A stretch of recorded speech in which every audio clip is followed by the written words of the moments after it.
noches, gracias por acompañarnos como cada noche aquí en A la Medida para poder de esta manera ser parte de estos temas en la coyuntura nacional. Julio, siempre el análisis, como siempre listo y preparado. ¿Cómo estás? Buenas noches. Muchas gracias, Sandy. Aquí listo precisamente en A la Medida el análisis de la noticia. Hoy jueves 23 de agosto con temas que son verdaderamente impactantes. Así es. ¿Te recuerdas el hecho de que sucedió tan deleznable allá en Nevaj, donde unos niños fueron agredidos con machete? Vamos a analizar eso en demasía en esta noche. Así es, pero tenemos otros temas preparados para usted, así que lo invitamos a que se acomode, preste mucha atención porque iniciamos con nuestros titulares. Un hecho aislado. Analizaremos cómo el impactante caso de la familia herida a machetazos es parte de una tóxica cultura machista y de violencia. ¿Irá a la cárcel? Le explicaremos cuál es el entorno jurídico que enfrenta este agresor y si los argumentos en su defensa podrán sostenerse ante un juez. ¿Despenalizar el aborto? Exploraremos la propuesta de ley que en uno de sus artículos permite el aborto a niñas que quedaron embarazadas producto de una violación. Médicos firmes aseguran que no levantarán las medidas de hecho y piden la destitución de un viceministro y el director del Hospital San Juan de Dios. Las autoridades de salud les responden. Precio del café en picada. La situación pone en alerta no solo a los caficultores guatemaltecos, también a los productores de los países de la región. Venezolanos con incertidumbre. Algunos salen de su país y otros regresan, pero todos coinciden en que su futuro es completamente incierto.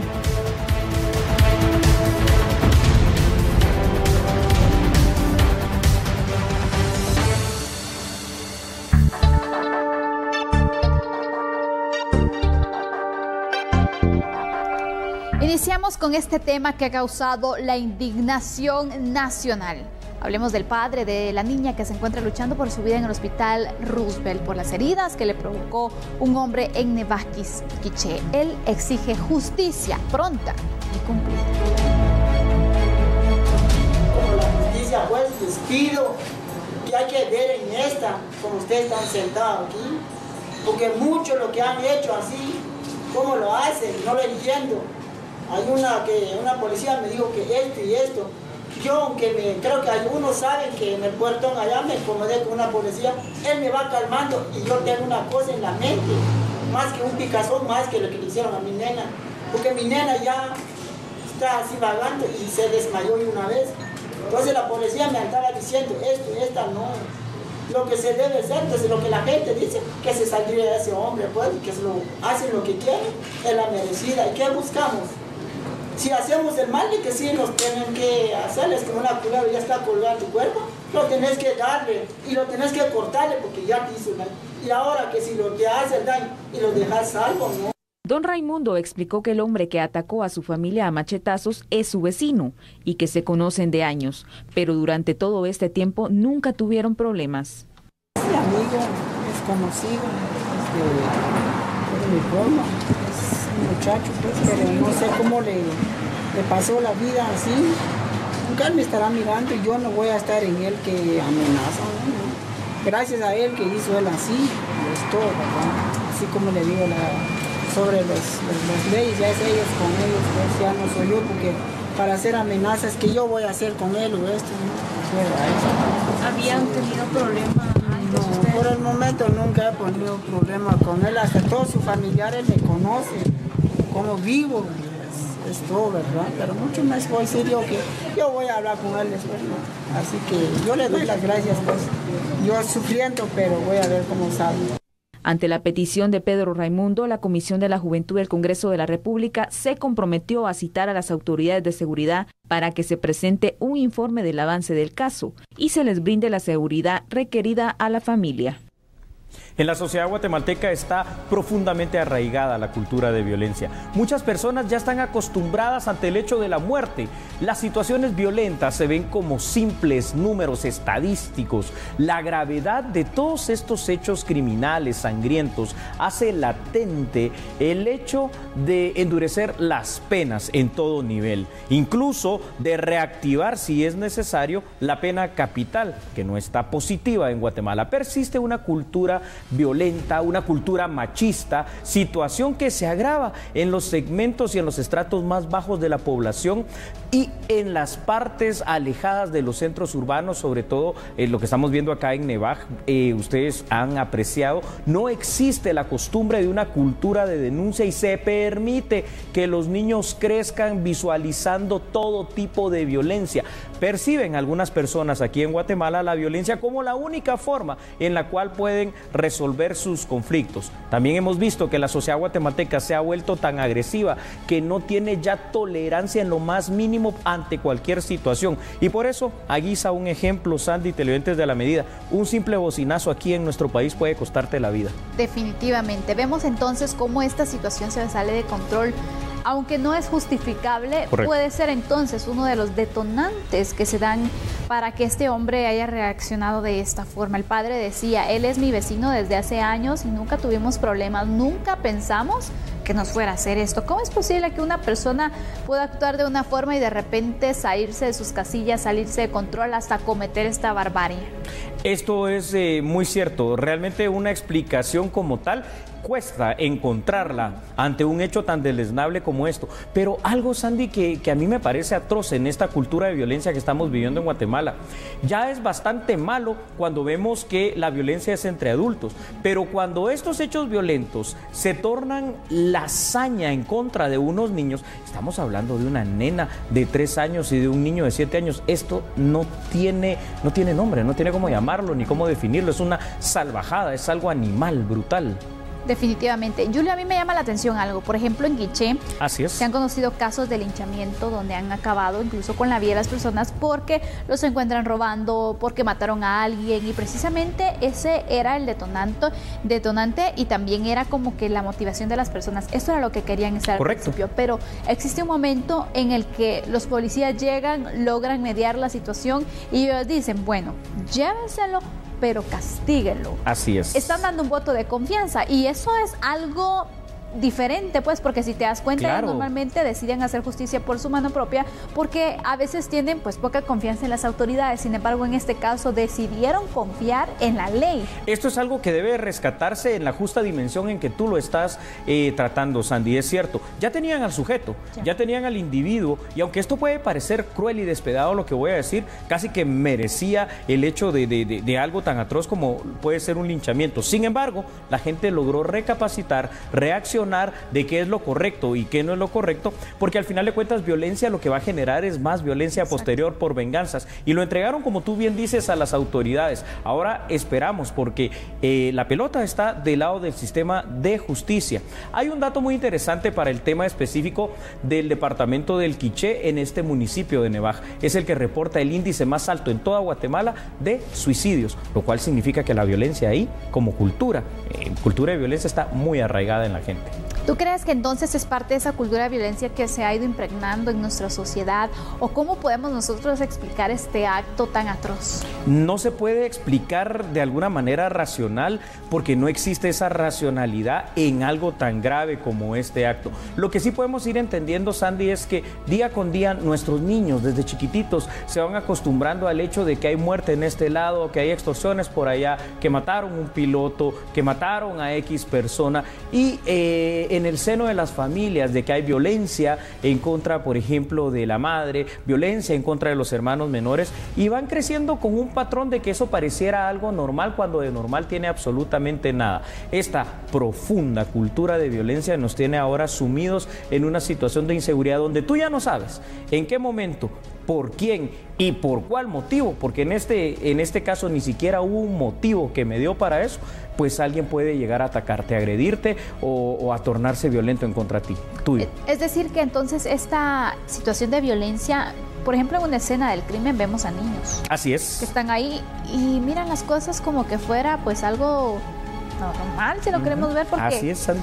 como que están noveleando y todo. Y a la larga, entonces, esto hace que en ocasiones la violencia se vea como algo, bueno, ya mataron a otra persona. Lo que tú decías, ¿verdad? Un número Simple más. estadística. Simple estadística. Esto es muy, muy correcto. Fíjate que aquí, esto no es de ahora, esto se ha ido sembrando en la sociedad guatemalteca a través de años. El análisis de este tema tenemos que seguirlo, pero le vamos a dar un punto de vista jurídico, criminológico.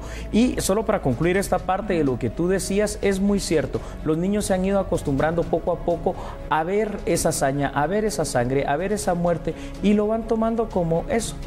Otro muerto, un número, no en su justa dimensión, que es una gran tragedia más para una familia guatemalteca día con día. Exacto, y no tenemos que perder esa sensibilidad, porque si no fallamos como seres humanos. Julio, tenemos otro tema, el lado legal, el lado criminológico, pero quiero que lo tratemos después de la pausa, porque es momento de hacer un corte comercial, pero regresamos con el seguimiento a esta situación que se ha generado en Quiché. Somos a la medida.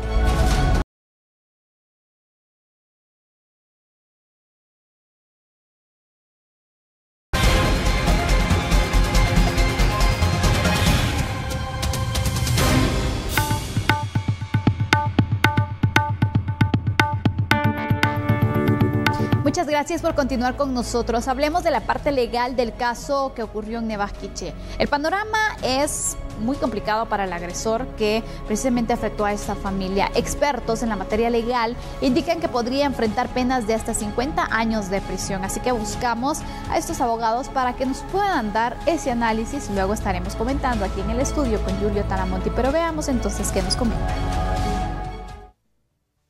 Cargos por al menos 3 delitos podría enfrentar José Antonio Chelceto por el despiadado ataque que perpetró con machete contra una mujer y sus 2 hijos. Expertos indican que el panorama se pondría más complicado si una de las víctimas llegara a fallecer. En principio estamos hablando de una tentativa de asesinato. Va a depender del desenlace que tenga el proceso de curación de la menor que resultó más dañada. Lesiones gravísimas, lesiones graves, maltrato a personas menores de edad, que si sumamos en general las penas asignadas a todos estos delitos, estaríamos hablando entre un aproximado de 15 y 20 años. Esto hablando de que no falleciera alguna de las personas, licenciado, pero si llega a fallecer, Dios no lo quiera, una de estas personas. Pues en ese caso estaríamos hablando de un asesinato que la pena máxima puede llegar a 50 años. Para el analista, el caso es un reflejo claro de lo desprotegida que sigue la población más vulnerable del país. Hablamos de niños, mujeres, población indígena y de escasos recursos. Sin duda alguna, la presencia real del Estado en el país es sumamente reducida, y hay comunidades del interior en completo abandono y olvido, donde el acceso a las oportunidades mínimas de desarrollo no existen o son sumamente débiles. Por supuesto que es urgente atender esta situación a través de que el Estado cumpla el papel que le corresponde. Para el análisis que ya había anunciado Sandy, vamos a partir de ciertas bases. Ninguna de las 3 víctimas hasta el momento ha fallecido. Sin embargo, sí sufrieron hasta este momento lesiones graves o gravísimas. Esto no significa que el sujeto deba ser ligado o procesado penalmente por estos delitos. Aquí hay que ir al hueso de este asunto. El animus necandi, como se le dice en derecho, es decir, lo que él quería lograr era quitarles la vida, y ahí hay un dolo. En el caso de la mujer, debe ser juzgado por el delito de femicidio en grado de tentativa. No llegó a consumarse, pero es igual de grave. Y en el caso de los menores, debe ser juzgado por asesinato en grado de tentativa. Son 3 personas las que él hirió de una manera muy deleznable. Aquí, en este caso, debería de aplicarse la pena máxima que existe en Guatemala actualmente, que son 50 años de privación de libertad por cada una de las víctimas, porque además lo hizo en despoblado, además lo hizo con la alevosía, con la ventaja del arma. Y Sandy, dejo acá sobre la mesa en A la Medida lo siguiente: si el artículo 18 de la Constitución o el 43 del Código Penal, que dicen pena de muerte, estuvieran vigentes y positivos, este es el caso que encaja como anillo al dedo para poder aplicar una pena como esa. Sin embargo, es una situación que no se puede hacer por la situación legal y el limbo que se tiene entonces en este tema. Julio, hay diferentes delitos entonces por los cuales esta persona se puede ser juzgado, pero me llama la atención porque, por ejemplo, él un día después que fue detenido y un día después de los hechos, bueno, habla y da una versión totalmente diferente a lo que indicaba en el momento cuando fue detenido. Y se disculpa. Exactamente, y dice, es que a mí me golpearon y por eso lo hice. No hay justificación, la verdad. Entonces, en este caso, ¿tú crees que con esa versión que él ahora maneja puede convencer al juez que no lo quería hacer o que actúe en defensa? Porque eso es lo que está manejando él, pero no hay algo que compruebe que fue así. Eso es muy correcto. Fíjate que inclusive yo le voy a sumar algunos elementos más.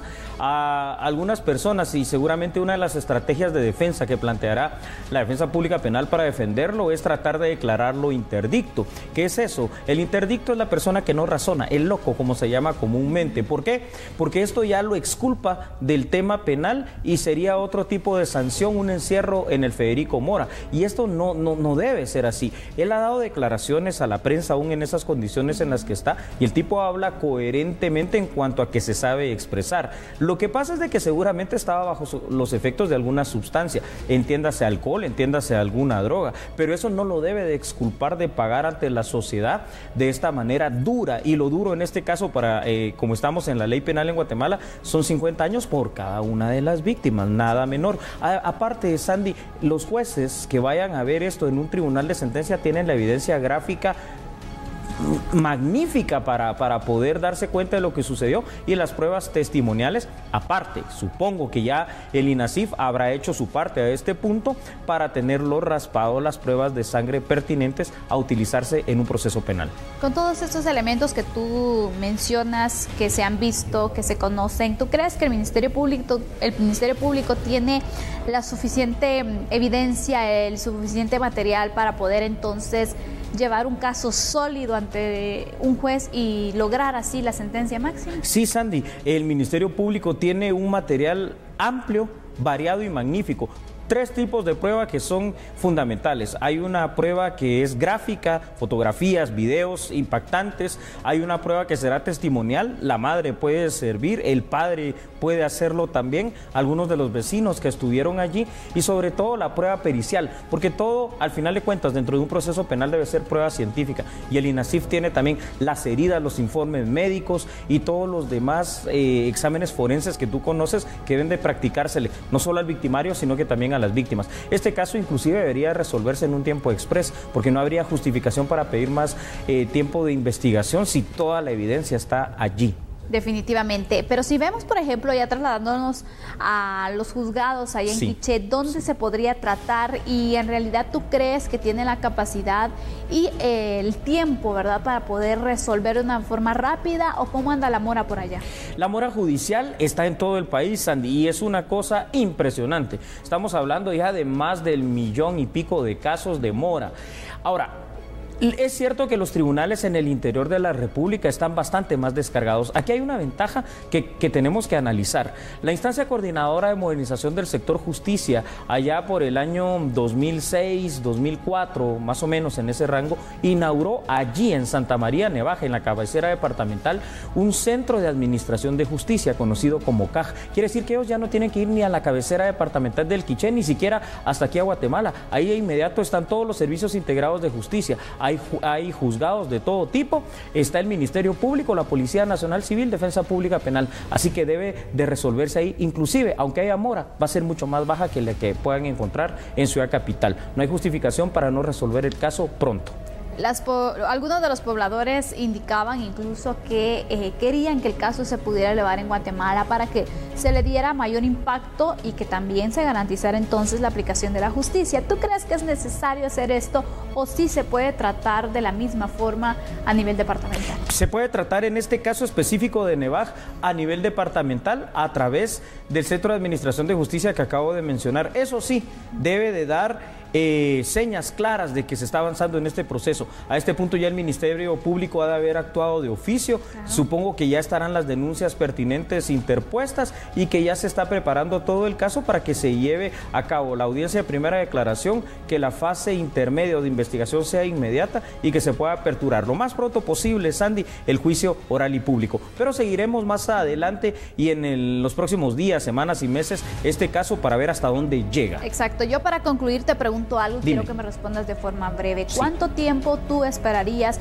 que se logre tener una sentencia, tratando los tiempos procesales? Para este caso y conociendo el sistema de justicia guatemalteco, debería de no ser más allá del mes de enero o febrero, porque en los tiempos procesales que están en nuestro Código Penal y Procesal Penal. Ahora, si vamos a la realidad guatemalteca, podemos esperar más o menos un año. Bueno, le vamos a dar seguimiento. Sabemos que este caso no se ha quedado ahí. La familia pues necesita la ayuda, está luchando por seguir adelante. Los niños también se están tratando de recuperar la madre de igual forma. Y hay que saber entonces qué pasa en el tema legal con este agresor para que de esta forma se pueda garantizar entonces la justicia y que los pobladores sigan confiando con las autoridades. Vamos a concluir con este tema y ahora le vamos a dar a conocer otras noticias, así que continúe con nosotros.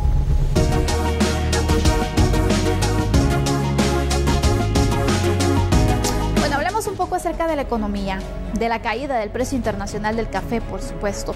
Esto no solamente está afectando a Guatemala, no solamente nos tiene en alerta a nosotros, sino también a los productores del aromático de los otros países de la región. Y resulta que representantes del Consejo Agropecuario Centroamericano advierte de un posible aumento en la migración por parte de miles de familias. Un impacto en la alimentación, desempleo, migración interna y externa son los escenarios que se auguran productores de la región centroamericana.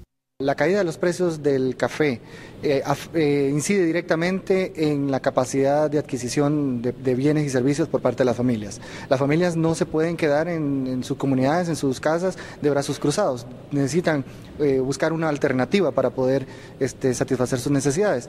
Lo lleva en muchos casos a migrar a tanto campo-ciudad como a otros países, ¿verdad? Nosotros queremos hacer un aporte significativo desde la raíz del problema, de que las familias puedan mantener su capacidad, su desarrollo, su economía y que esto no termine repercutiendo en mayor flujo de migración. Hablamos de mucha migración intrarregionalmente hacia Costa Rica y ahora hacia Panamá, ¿no? Y de manera extrarregional, muchísima migración hacia los Estados Unidos, Europa y otros lugares. Durante la reunión que se llevó a cabo en nuestro país, miembros del CAC instan a los gobiernos de la región y entidades que tengan relación con el café a promover una agenda de atención a la problemática.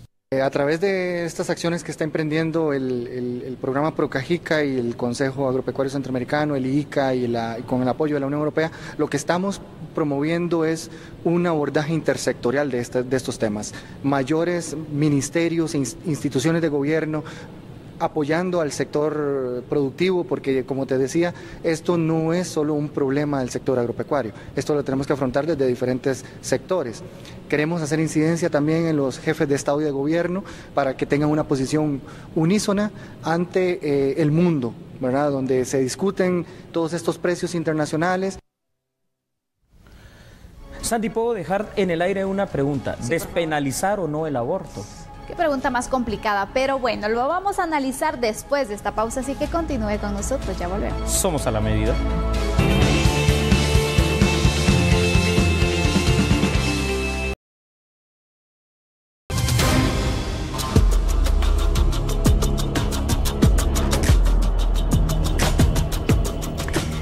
¿Qué piensa usted acerca de este tema? Lo invitamos para que también interactúe con nosotros a través de nuestras redes sociales. Mientras, el Ejecutivo espera que el Congreso de la República pueda discutir con diversos sectores de la población esta ley del aborto debido a las complicaciones jurídicas que se pueda tener si se aprueba. Jafet Cabrera, vicepresidente del país, se refirió a la iniciativa de ley del aborto terapéutico en menores de edad víctimas de violaciones, la cual se discute en el Congreso de la República. Respecto, como médico, les puedo decir que esto no sería un aborto terapéutico. Los abortos terapéuticos están bien tipificados Hay casos en la medicina, como es el cuadro de anencefalia, que es una situación en donde un niño viene sin cerebro y sin el hueso del cráneo y que va a vivir pocas horas después de nacido. Esto es una situación que sí está plasmado para poder hacer un aborto terapéutico. Hay otros casos de los abortos terapéuticos en donde las madres están en riesgo su vida por diferentes motivos de enfermedades en las cuales hay que tomar una decisión y ahí es donde entra el aborto terapéutico. En torno a la propuesta que se está haciendo, esto contradice muchos procesos legales y tendrá que el Congreso tomar una decisión, pero en lo personal considero que no estamos en el momento oportuno para tomar una decisión de esa naturaleza porque hay que evaluar todas las aristas que esto conlleva. Claro que lo que debíamos de fortalecer son los procesos jurídicos a cualquier individuo que embarace a una niña de 12, 13 años, ese está en contra de la ley, entonces proceder conforme la ley dicta. Así es de que yo en lo personal en este momento le diría que como médico no estaría de acuerdo en pasar una ley de esta naturaleza si no se tiene un consenso generalizado y ver las aristas desde el punto de vista penal que conlleva para la propia madre dejar sin vida a un ser que ya va en proceso de la vida. Bueno, un tema verdaderamente polémico. Sandy, te voy a invitar a ti, a los televidentes de A la Medida, que hagamos un análisis bastante serio. El artículo 133 del Código Penal, partamos de la base legal, define el aborto como la muerte del producto de la concepción en cualquier momento de la preñez, en teoría desde el mismo momento en que eres concebido como ser humano. El artículo 137 habla del aborto terapéutico, el que es practicado por un médico con el consentimiento de la mujer y en el cual la vida de ella corre grave peligro. Se privilegia la vida de la mujer, de la madre. También hay que definir que cualquier otro tipo de situación en la cual se le dé muerte al producto de la concepción está tipificado como uno de los homicidios calificados, quiere decir un asesinato llamado aborto. Y esto es un delito bastante grave. Otros argumentan aquí en Guatemala que no debe ser una decisión legal, es decir, que no debe ser una decisión del Estado, sino que debe ser una decisión de la mujer, que ella debe decidir qué es lo que va a hacer con su propio cuerpo. Muchos guatemaltecos creen que la persona es persona desde el mismo instante en que fue fecundado el óvulo por el espermatozoide. Una situación bastante compleja al final de cuentas de determinar, hasta para el tema científico. Pero hay una cosa que también tenemos que analizar. Algunos, por creencia o por convicción, no están de acuerdo. Otros hay temas y tabúes personales y religiosos, y otros por la parte legal. Personas que sí están de acuerdo en el aborto como decisión unilateral de la mujer, ¿verdad? Como ser humano libre, y otros plantean el tema del aborto terapéutico, llamémoslo así en este caso, para las menores. El caso Sandy, tú lo recordarás, en estos días se conoció una niña de 12 años violada por su padre que da a luz trillizos. Exactamente, pero aquí vemos un caso, Julio, por ejemplo, esta niña que a tan corta edad ella decide hacerse cargo. Así es. A pesar de ser producto de una violación, ¿cierto?, de la edad que ella tenía. ¿Qué madurez? Imagínate, qué madurez la que tuvo. Y sabemos que por historias que hemos escuchado de mujeres que han pasado por una situación como esta, que no es algo fácil, el hecho de ser madre, y menos a temprana edad, es una situación muy complicada. Pero si es producto de una violación, y especialmente si es de tu padre, crea un choque emocional.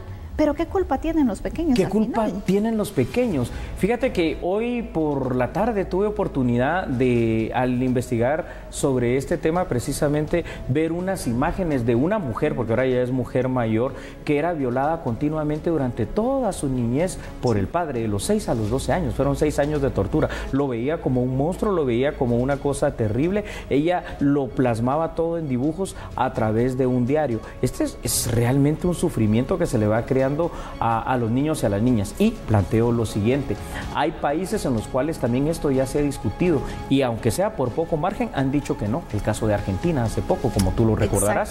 Exactamente. Pero mira, en realidad nos preguntamos, por ejemplo, En estos casos lo plantean mucho, cuando son violaciones, que se podría permitir, pero también podemos ver algo, echa la ley, echa la trampa. Correcto. Porque se puede aprovechar también para para otras personas, ¿me entiendes? Para que pasen entonces, como ya está aprobado, legalizado el aborto, entonces tienen libertad para hacerlo y de esta forma están matando vidas. Ah, qué interesante lo que dices, porque aquí entonces vamos a hablar de la parte oscura, las cifras que no se conocen, la doble moral a veces de las sociedades. Está prohibido el aborto y todo el mundo dice, uy, no, ¿cómo van a abortar? ¿Te recuerdas que vino el año pasado un barco de nacionalidad holandesa, no recuerdo, precisamente para ese tema? No lo dejaron entrar a las aguas guatemaltecas territoriales.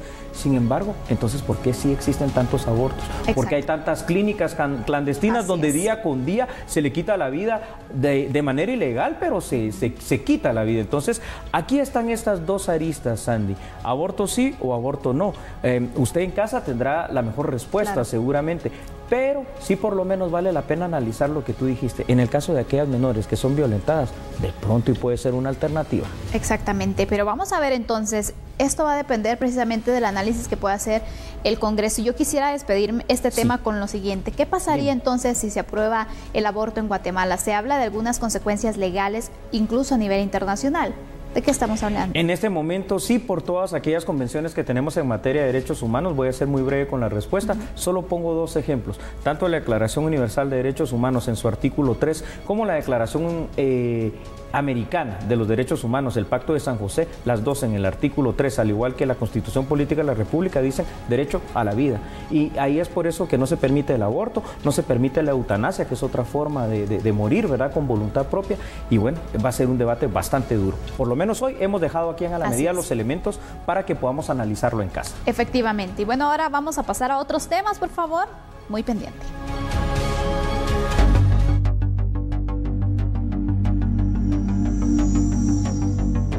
¿Qué les parece si conocemos las noticias judiciales? En el juzgado de mayor riesgo a cargo de Erika Lorena Ifán, se discutieron las evidencias documentales y testigos que aceptaran al Ministerio Público para que sean diligenciadas en un juicio que enfrentaban 4 hombres quienes son acusados de realizar allanamientos ilegales. Los acusados fueron capturados por la Policía Nacional Civil en mayo de este año. Ante juez competente fueron señalados de haber ingresado a unas viviendas con uniformes e insignias de la institución policial a realizar allanamientos ilegales. El objetivo de los reos, quienes eran conocidos como los tumbadores, era robar objetos de valor en las casas. Un abogado defensor cuestionó la investigación de la Fiscalía, pues acusa a su patrocinado que cometió abuso de autoridad y allanamiento ilegal en su calidad de Policía Nacional Civil, situación que no realizó. Lo que me parece curioso es que el Ministerio Público es un ente objetivo. Me parece curioso que venga a imputar estas acciones y acusar a mi defendido Eduardo Vargas Echeverría sin haberse percatado que con los mismos medios de investigación aportados por ellos, se denota que él, desde el 25 de octubre del año 2011, ya no es miembro de la Policía Nacional Civil. La defensa también criticó la declaración de una de las víctimas, que se contradice al establecer si observó o no a las personas que ingresaron con lujo de fuerza y amenazándolo a su casa.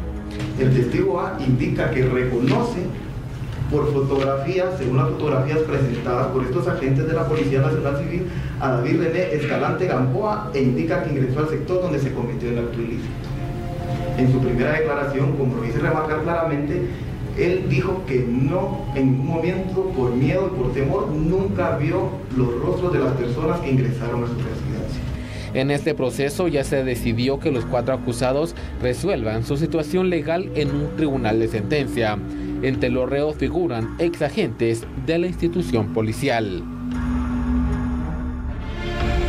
Sandy, ¿qué irá a pasar con la crisis que hay en Guatemala con los médicos y qué está pasando en Venezuela? Así es, esos temas los vamos a conocer, pero cuando regresemos de la pausa, así que usted no nos cambie, ya volvemos.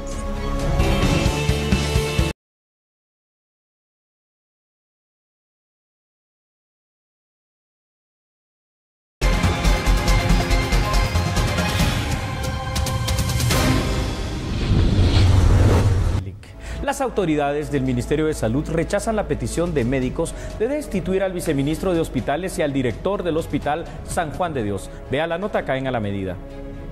El ministro de Salud, Carlos Soto, recalca que para poder autorizar un incremento salarial a personal de salud y médicos se necesitarían más de 1.000 millones de quetzales. El tema fundamental es que para poder atender sus demandas yo necesito 1.500 millones, 1.550 millones de quetzales. Y mi presupuesto solo para atender la demanda salarial. Y 1.550 millones es la cuarta parte de mi presupuesto. Y entonces, ¿qué hago yo? Atiendo a la demanda salarial, que me parece justa, pero que tiene que tener una moderación. O sea, en toda negociación tienen que haber dos partes y las dos partes ponernos de acuerdo. Pero si estamos en una cuestión de que uno pide 50.000 y yo les puedo dar 2.000, no puede haber negociación. ¿Me entienden? Entonces, mi intención es, la dignificación del médico es importante y yo soy médico, yo estoy con ellos, yo no he tomado ninguna acción contra ellos, ni la pienso tomar por el momento, pero sí quiero que ellos también se sienten a la mesa a platicar con nosotros, porque lo hacen a través de un comité que no tiene representación. Ante la nueva petición de los médicos que se destituya al director del Hospital San Juan de Dios y un viceministro de la cartera de salud, el ministro indicó que estas peticiones no son parte de la negociación y continuará con su equipo de trabajo. No entiendo por qué, ¿verdad? Ustedes, el viceministro está trabajando, está cumpliendo con un amparo. Yo ya les dije en conferencia de prensa que la renuncia del viceministro no está en el tema de la discusión, definitivamente. No está, así lo mantengo y él va a seguir trabajando en el equipo, es parte de mi equipo importante, él está cumpliendo con la ejecución de un amparo y él tiene la obligación de hacerlo. Entonces, eso no está en discusión para mí, la destitución de él. Mientras tanto, la suspensión de la consulta externa en algunos hospitales ya lleva más de 10 días. Y bueno, Guatemala será evaluada por el Fondo Global y podría ser incluido en la lista negra de países no cooperantes por resolución de la CC, con resolución precisamente por el tema del secreto bancario. Según directivos de la Superintendencia de Administración Tributaria, el país se encuentra bajo supervisión del Fondo Global Económico por proceso de la ley del secreto bancario. Estamos en medio de una evaluación del Foro Global. Entonces, al momento de que ellos vean que la Administración Tributaria no puede acceder a la información financiera con fines fiscales, entonces ellos seguramente, como no se cumple con el estándar, van a poner al país como no cooperante y va a regresar a esa lista que estuvo en su momento. Entonces, eso es el temor que nosotros tenemos con la Administración Tributaria, que lo que ya se ha avanzado en esos temas se vaya a retroceder por esta suspensión, porque la información financiera es uno de los pilares, digamos, que ellos están mencionando que la Administración debe tener con fines fiscales, digamos, para poder solventar varias dudas. Se espera que esta evaluación se realice el próximo mes, la cual podría calificar al país como uno de los países no cooperantes, derivado a la suspensión provisional de algunos artículos de la ley del secreto bancario con fines de recaudación.